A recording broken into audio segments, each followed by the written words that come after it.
Olá, Paz. Tudo bem? Seja muito bem-vindo, seja muito bem-vinda. Se você não me conhece, eu me chamo Rosalira dos Santos e este é o canal Ame Sua Sensibilidade. Ele é um espaço para você que é uma pessoa altamente sensível encontrar informações sobre o traço e dicas para lidar melhor com a autossensibilidade no seu dia a dia. Hoje é terça-feira e toda terça-feira é dia de papos e de dicas aqui no canal. E no papo de hoje eu gostaria de falar de uma dificuldade que acomete muitas pais e que frequentemente me escrevem aqui mesmo no canal ou na página do Facebook expressando essa dificuldade. É algo mais ou menos assim: Rosalira, eu entendo o que você está falando, eu acho que as suas dicas são muito boas, mas eu não consigo colocar em prática. Eu tenho dificuldade para mudar os meus hábitos. E como essa é uma coisa muito comum, eu me lembrei de um trabalho do Dr. Ted Zeff, em que ele fala, entre outras coisas, sobre a dificuldade de mudar hábitos. Caso você não conheça, o Dr. Ted Zeff foi um grande colaborador da doutora Elaine Aron no trabalho sobre autoacessibilidade. Ele se dedicou principalmente à questão dos homens altamente sensíveis. Mas ele tem também um livro intitulado Guia de Sobrevivência da Pessoa Altamente Sensível, onde ele dá muitas estratégias de autocuidado, muitas das quais eu me baseio para trazer aqui para vocês. E neste livro ele comenta um pouco sobre a dificuldade de mudar hábitos para começar a praticar o autocuidado. Afinal de contas, nenhuma sugestão funciona se não for posta em prática. Se você não decidir fazer mudanças na sua rotina, as técnicas e as estratégias que você vai aprender irão aos poucos desaparecendo da sua memória e você continuará repetindo os velhos hábitos, mesmo que sinta que eles são prejudiciais para você. Então, é importante comprometer-se com a mudança de hábitos, exatamente porque a gente sabe que não é um processo fácil. Bom, e para fazer isso, segundo o Dr. Ted Zeff, que eu concordo plenamente, mas o primeiro passo é investigar o seu sistema de crenças, para descobrir o que é que lhe impede de pôr em prática as sugestões que você reconhece como sendo adequadas, como sendo interessantes, etc, etc, etc e tal. Bom, quais são mesmo as suas crenças sobre a vida, sobre a forma como a vida deve ser vivida? Você acredita, por exemplo, que viver a vida é estar sempre em ambientes hiperestimulantes, com música alta, com muita gente, coisas do gênero? Ou então você pensa que dormir é para os fracos, como se diz por aí? Ou então que alguém que não está ocupado 8 ou 10 horas por dia é uma pessoa improdutiva? Ou talvez você pense que alta sensibilidade é uma fraqueza e que toda essa história de autocuidado é frescura e que você não devia precisar de tudo isso. Uma outra crença pode ser, e essa é muito comum, que autocuidado é egoísmo e que o tempo que você dedica a cuidar de si mesmo ou de si mesma é o tempo que você tira das pessoas queridas. Você poderia estar fazendo algo por outra pessoa ao invés de estar aqui simplesmente passando 5 minutos relaxando.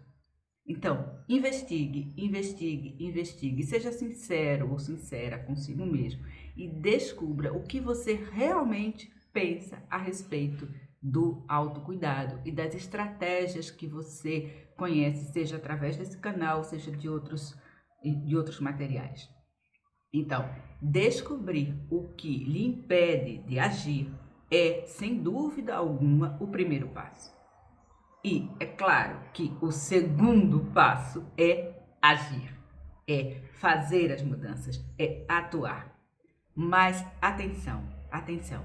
A primeira dica do Dr. Ted Zeff sobre isso, que é muito importante, é necessário agir com calma, é necessário agir com gentileza. Atue com gentileza. Seja gentil para consigo mesmo.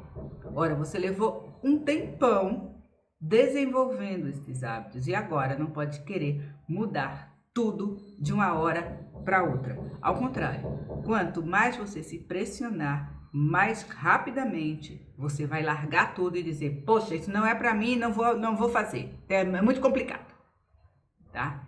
Então, para evitar isso, haja com gentileza. Não se culpe, não se torture quando você perceber que recaiu num hábito antigo que você tinha dito que ia mudar. Isso é parte do processo.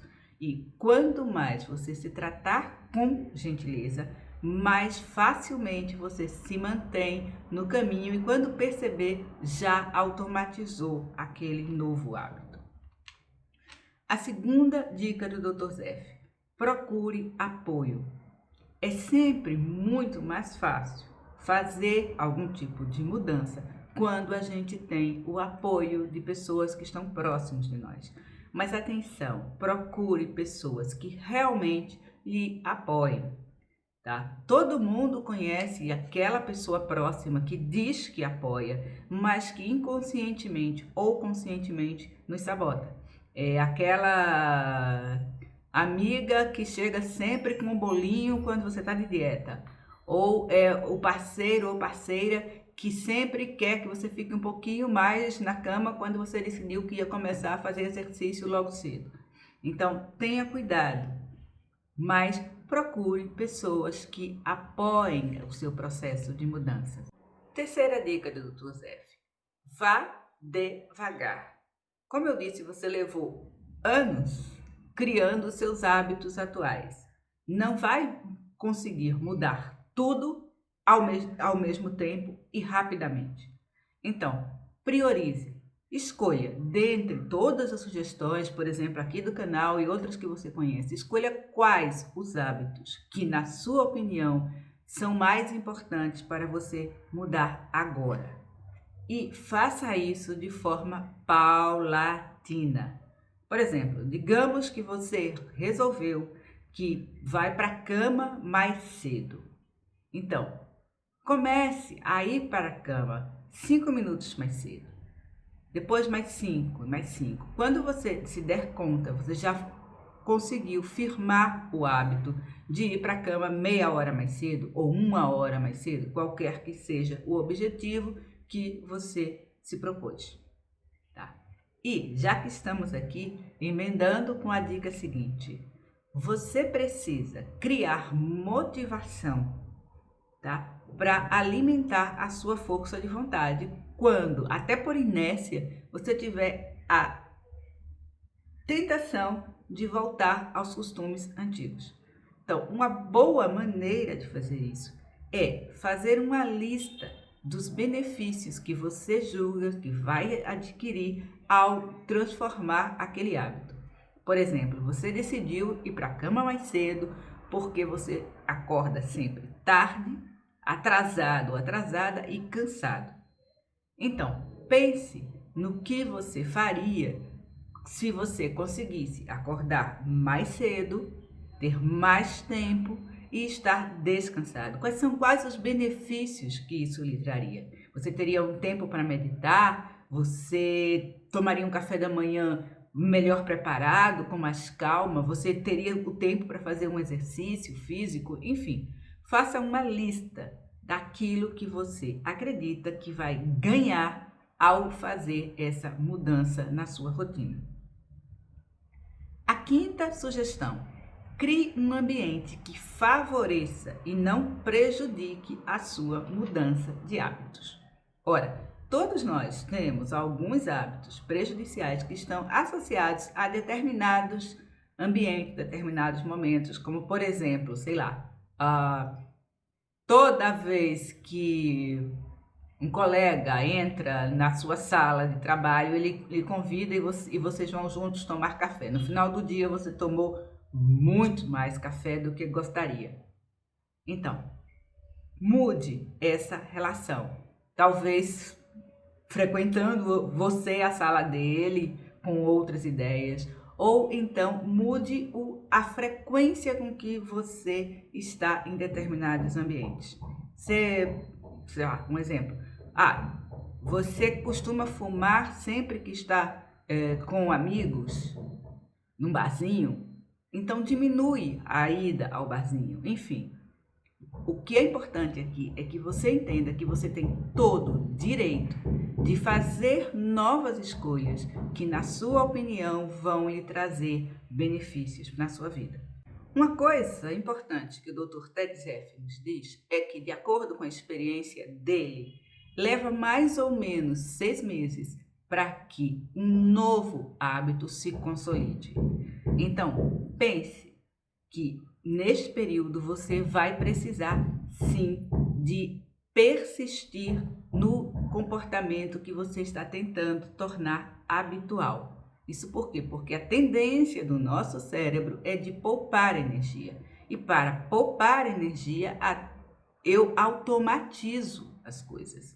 Então, para ir contra o que está automatizado, como por exemplo, levantar e tomar um copão de café, para ir contra aquilo que está automatizado, eu vou necessitar repetir este comportamento até que ele se torne o hábito automatizado. E, segundo o Dr. Zeff, isso leva mais ou menos 6 meses. Okay? Ele, inclusive, dá o exemplo de uma cliente dele que decidiu começar a meditar logo cedo, logo pela manhã. Mais ou menos passados 6 meses desse comportamento, se tornou tão automático para ela como levantar e escovar os dentes pela manhã. E ela começou a perceber como ela se sentia mais centrada e mais capaz de lidar com os pequenos aborrecimentos e imprevistos do dia a dia quando ela mantinha a rotina de meditar logo cedo pela manhã. Então pense que, à medida que você persistir, esse novo hábito também vai ficar automatizado. E a última recomendação do Dr. Zeff, que é extremamente importante também, é que você substitua os hábitos que você considera prejudiciais por novos hábitos. Não deixe um espaço vazio, porque senão a tendência do cérebro, que já automatizou, é voltar para aquele comportamento. Vamos dar um exemplo. Imagina que você decidiu que vai assistir menos televisão e vai parar de gastar tanto tempo na internet vendo coisas que são hiperestimulantes. Então, utilize este tempo para aprender um hobby, por exemplo, ou para escrever no seu diário, ou para ler aqueles livros que você considera tão interessantes, mas ainda não teve tempo de ler, e por aí vai. O que eu realmente quero te dizer é que autocuidado é a maneira, não apenas que você encontra para manter o seu sistema nervoso e o seu cérebro num nível ótimo de estimulação, isso você já sabe, mas autocuidado é a melhor maneira de valorizar a pessoa que você é. Não apenas você tem como resultado menos estresse, mais saúde, mais equilíbrio emocional, etc. Mas principalmente você tem como resultante do trabalho do autocuidado uma maior apreciação pela pessoa que você é. Você desenvolve mais amor por si mesmo, você desenvolve mais autoconfiança na sua capacidade de enfrentar os problemas da vida que, obviamente, todos nós temos.